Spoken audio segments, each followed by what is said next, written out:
Hello and welcome to this webinar from Taylor Hobson. My name is Mike Mills and I'm the Chief Metrologist at Taylor Hobson. This is one of a series of webinars covering basic form and surface texture metrology concepts relating to our products. In this webinar, we'll be examining the components of a modern roundness instrument.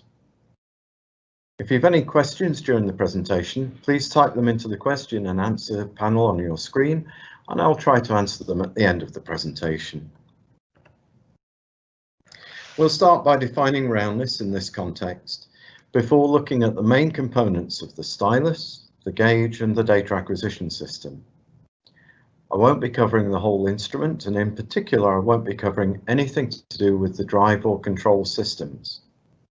I'll briefly mention roundness analysis, and we'll look at the 4 different reference circles defined in the ISO standards. During the presentation, I'll be using some simplified terms and will omit qualifications that would be necessary to make the terminology strictly correct. Hopefully, this will make the presentation easier to follow.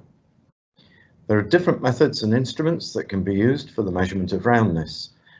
I won't be dealing with those methods or instruments, and this presentation will be limited to a roundness instrument, such as those made by Taylor Hobson. Let's start with defining what is meant by the term roundness. In some areas, roundness is called circularity, being like a circle. A circle can be defined as a line of constant radius from a point, the center of the circle. Roundness is a value used to quantify errors in the circle, which must mean deviations in radial distance from the center point. So really, when we refer to roundness, we actually mean out of roundness. The value that we assign to roundness is the range of deviations in radial displacement from the center.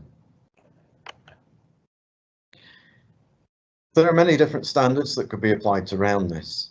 These include international, national, and local standards. For the purpose of this presentation, we'll be considering the definitions held in international or ISO standards. There are 3 standards that we will consider.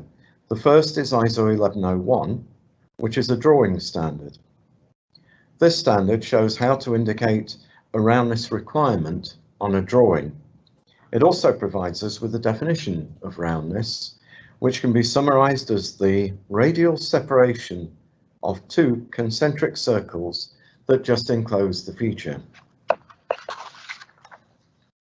The parameters, terms, and definitions relating to roundness are defined in ISO 12181.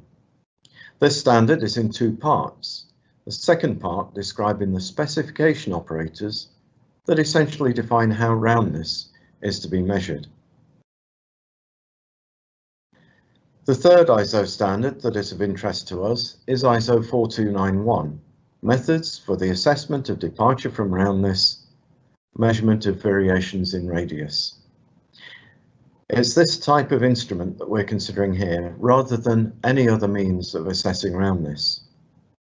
Now, ISO 4291 is an old standard and was originally written when roundness was commonly assessed by reference to polar charts obtained from analog instruments.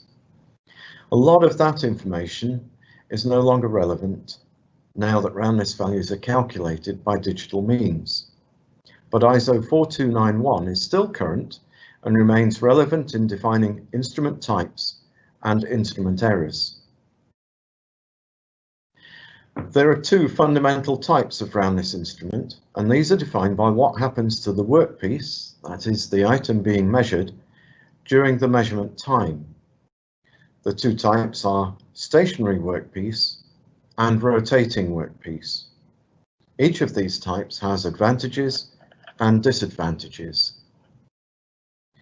Stationary workpiece instruments have the advantage that the load is not carried by the spindle, and so the instruments might be easily adapted to measure heavy components. As the component is stationary during measurement, this type of instrument is ideal for measuring components that are not rotationally symmetric, for example, engine blocks. One of the key limitations of the general purpose stationary workpiece instrument is the axial reach, because the spindle is above the item being measured. If the depth of the measurement plane is significant, then some adaptation is required to extend the reach of the instrument. These days, the most common form of roundness instrument is the rotating workpiece instrument. Rotating workpiece instruments are useful when measuring components that are rotationally symmetric. In general, they have good access to external surfaces. One of their key limitations is the load capacity, as the component being measured has to be supported by the measurement spindle. Clearly, the spindle has to be rated for the maximum load capacity required, and additionally, changes in load might well impact on the measurement capability of the instrument. Here are three different roundness instruments from Taylor Hobson. On the left is the Surtronic roundness instrument, which is an example of a benchtop rotating workpiece instrument. This particular instrument is fully manual, as none of the axes are motorized. Nevertheless, it's an extremely accurate instrument using a high-precision air-bearing spindle. Although not covered in this presentation, the instrument is also capable of measuring flatness and some other parameters related to flatness and roundness. In the center of this image is the Talyrond 500 series instrument, which is a floor-standing rotating workpiece instrument with a very high degree of automation. This enables the user to create measurement programs for frequent measurements. This particular instrument also includes precision axial and radial axes, allowing several additional measurements to be made other than just roundness. On the right-hand side of the figure is the Talyrond 450 instrument. This is an example of a stationary workpiece instrument. The instrument is again highly automated, allowing many different measurement types. Taking the example of an engine block, under program control, this instrument is able to position to each cylinder in turn and perform the required measurements.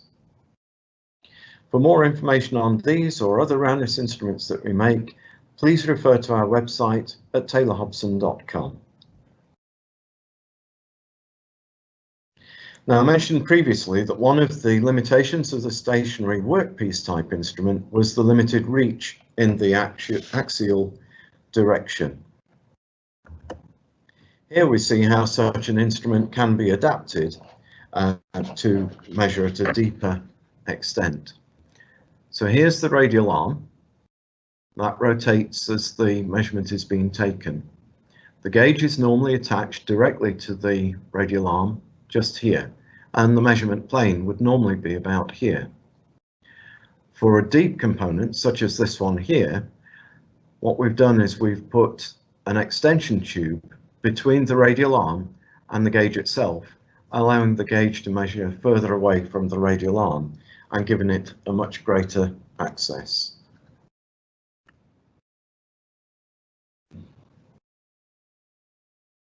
Finally, here's a different type of roundness instrument. This is a bore measurement instrument.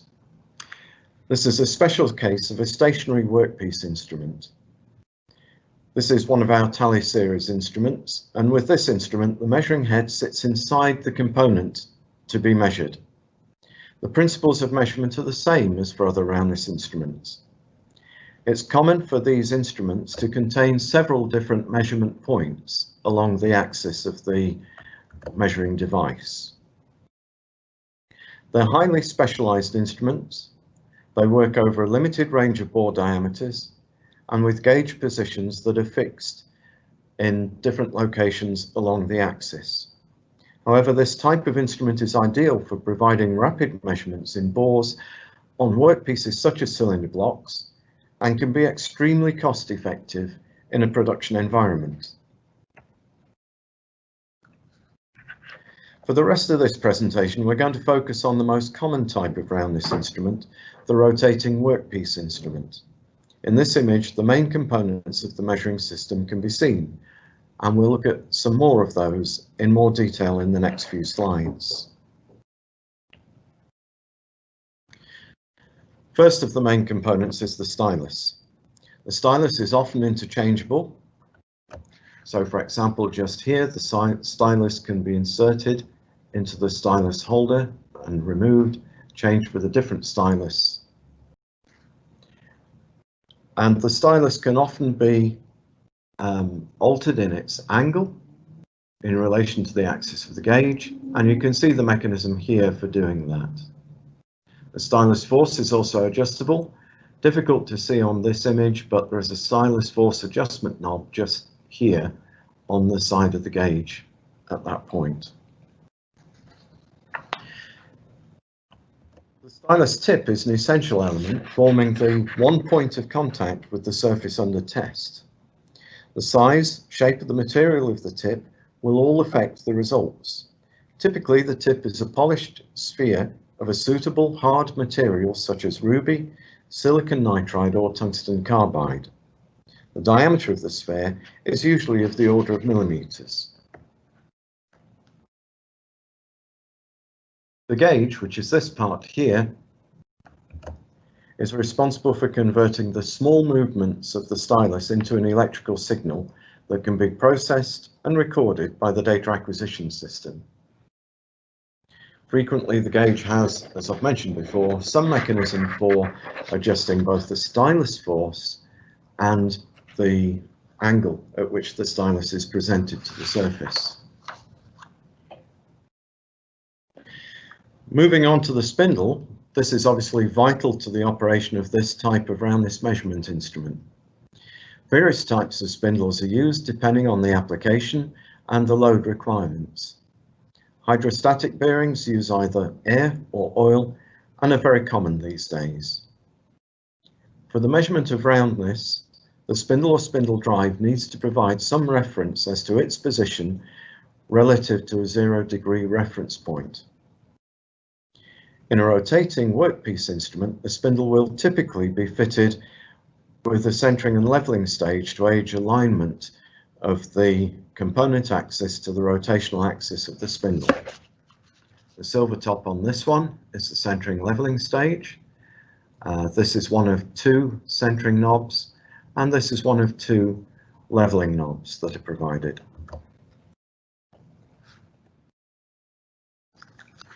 So there are some other main components which we're not going to look at in any detail. And for example, there is the arm, the column and the framework, and they provide the support to the gauge and can provide additional capabilities or features to the instrument.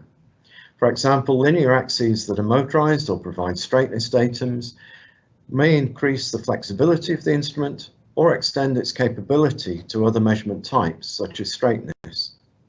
The framework will usually incorporate some form of anti-vibration mounting to isolate the instrument from external noise such as floorborne vibration. And the electronics really contains the data acquisition system and some form of computer for reporting purposes. So once the component has been loaded for measurement, the basic approach to the measurement of roundness follows a pattern similar to the one that's outlined here. Firstly, the stylus is brought into contact with the component, and then the component is aligned to the axis of rotation.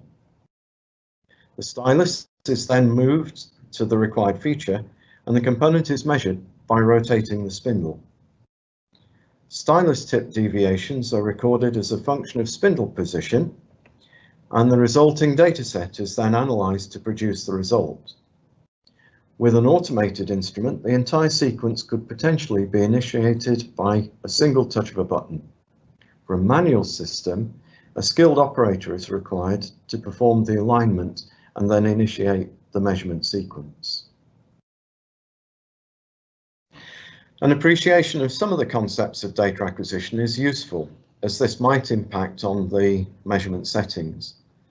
In a modern digital instrument, the data acquisition system is responsible for converting the analog signal into a digital signal. And this implies some form of sampling, which is usually triggered either by a timer or by some feedback of the spindle position. There might also be a need for amplification, especially where there are selectable ranges, such as in our inductive systems. However, there will almost certainly be a filtering stage. This could be an explicit filter, or one that's inherent in the way in which the converter works. This graphic here shows the inductive gauge. Movement at the stylus tip will cause movement of an armature within the coils of a variable differential transformer. The electronics associated with the transformer produce a signal that is proportional to the displacement of the stylus tip. Now, for clarity, I've omitted from this diagram the stylus angle setting mechanism and the interface between the stylus and the gauge. However, what is immediately apparent is that the stylus is part of a lever mechanism. So the stylus beam here between the tip and the pivot, and then there's a beam here between the pivot and the armature. If we alter the length of the stylus beam, it alters the ratio of this lever, and that alters the range and the resolution of the instrument.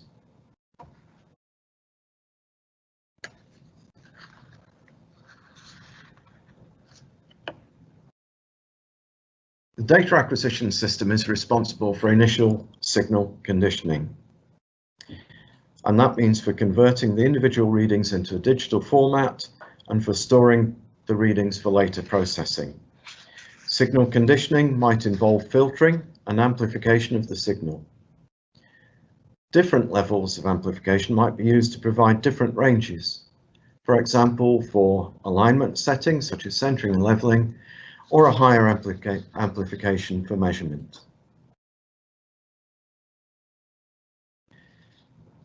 It's useful to have an understanding of filtering in the data acquisition system, as it might impact on the measurement results, although this is normally only a consideration for wide bandwidth measurements.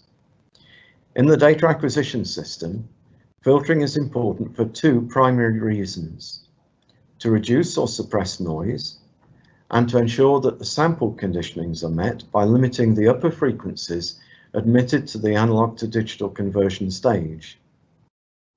If the upper frequencies are not adequately suppressed, then aliasing may occur. Now, aliasing is where a signal is sampled more slowly than necessary, resulting in the sampled signal appearing like a lower frequency signal. The frequency at which you must sample above is known as the Nyquist frequency.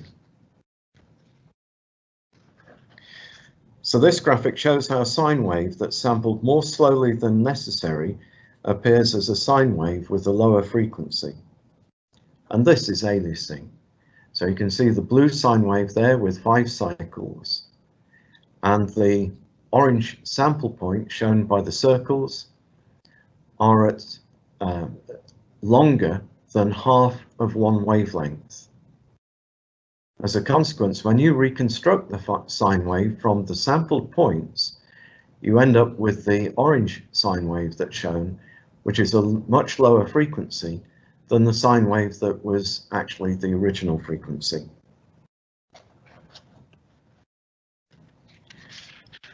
Data analysis is accomplished these days by some form of digital computer. And this might be an embedded computer, it might be a PDA, such as we use on our Surtronic products, or it could be a separate desktop computer, such as a PC. One of the first requirements of the analysis system is to apply a band limiting filter to the data. This deliberately modifies the recorded profile by limiting the wavelengths to prescribed values in prescribed ways. This has two benefits. Firstly, it removes wavelengths that are not considered to be relevant, and secondly, it provides comparability of the analysis from one system to another. This intentional modification of the profile alters the final result that will be derived from the profile. For this reason, it's important to make sure that the correct filter type and cutoff are selected when analysing the data. The second requirement of the data analysis system is to provide parameter results. Additional results such as graphical displays or printouts are also frequently provided. Now ISO 12181 defines several parameters relating to roundness. However, the parameter most frequently used in roundness assessment is total roundness, sometimes called roundness peak to valley, and is designated as RON-T, as shown there. So before looking at how we might actually calculate roundness, it's instructive to remind ourselves of the definition of roundness, which is the separation of two concentric circles that just enclose the profile. The profile that we're enclosing now is the filtered profile, as discussed above. The term just enclose implies that the two circles are separated by the minimum radial distance to contain the profile. By defining roundness in this way, it raises an important question. What center? Or put another way, how do we find the appropriate center from the set of data points that we have recorded? We cannot simply use the zero deflection point of the gauge, as the data will be impacted by errors in the alignment between the component axis and the spindle axis of the measuring instrument. Somehow, we have to eliminate those errors from the data.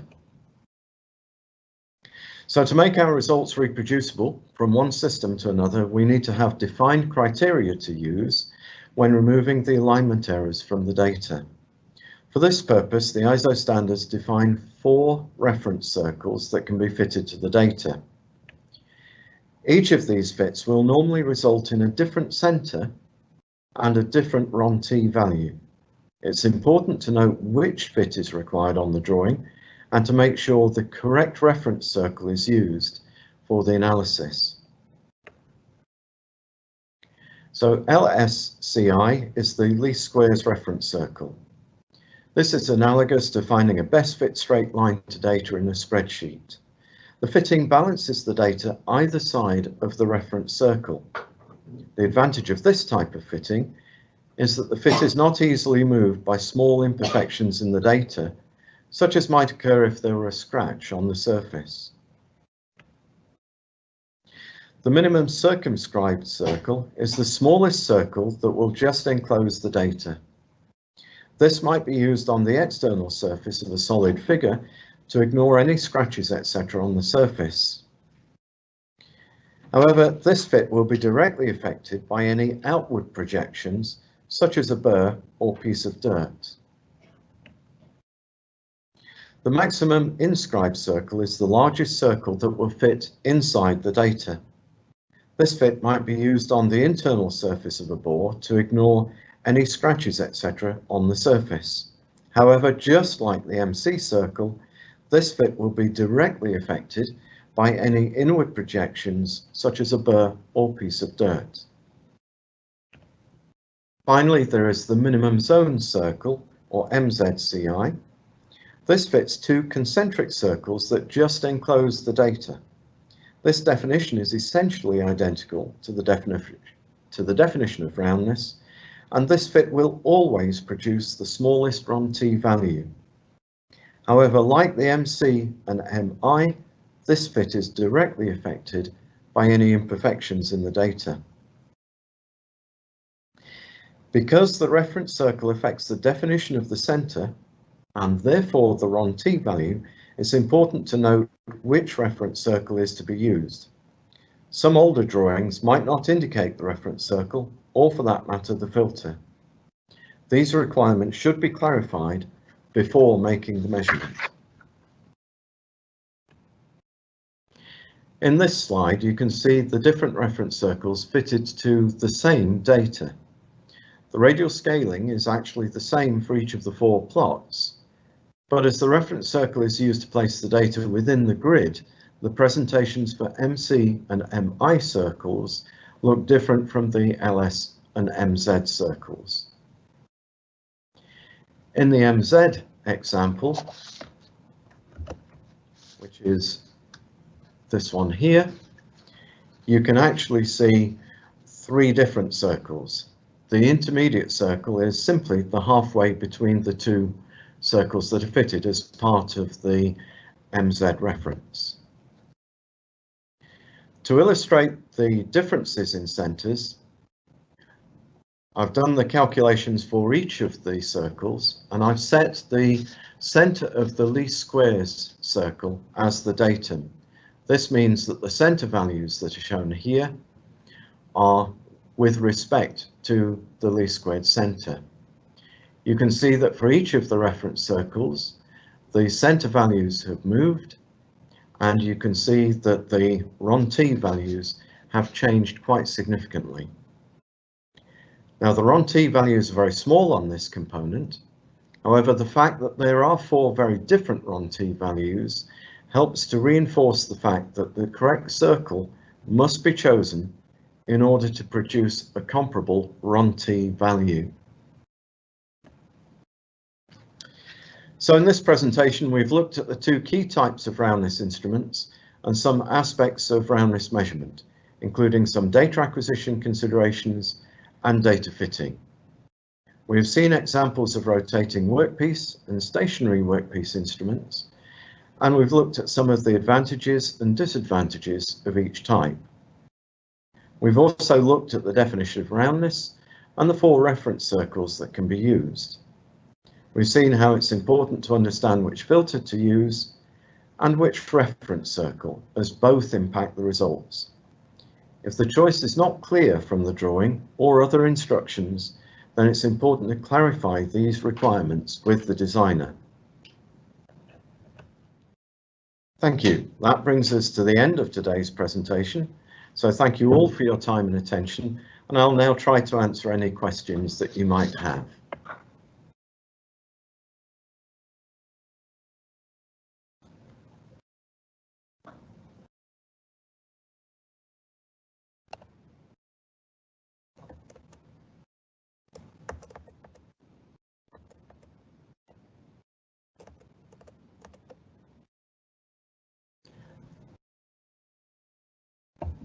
Just see if I can find the question and answer. So there's one here: can coordinate measuring machines which don't have a reference spindle be used for measuring roundness accurately? So I'm going to take that question apart from the last word. So let me rephrase that as: can coordinate measuring machines which don't have a reference spindle be used for measuring roundness? The answer is yes, they can, but they're not being used for measuring roundness in the way that we've described it here today. So what I've concentrated on here today is the measurement of roundness by measuring radial deviations. Coordinate measuring machines that don't have a spindle measure in a different way. They can fit the 4 reference circles to the data that has been obtained. The accuracy of the instruments is always a matter for the instrument manufacturer and the assessment of the uncertainty of the measurement that you are taking by the method you are taking. Are there any other questions? Okay, then that brings us to the end of this presentation. Thank you very much for your time and for listening, and hopefully we'll see you again at a later webinar. Thank you. Bye-bye.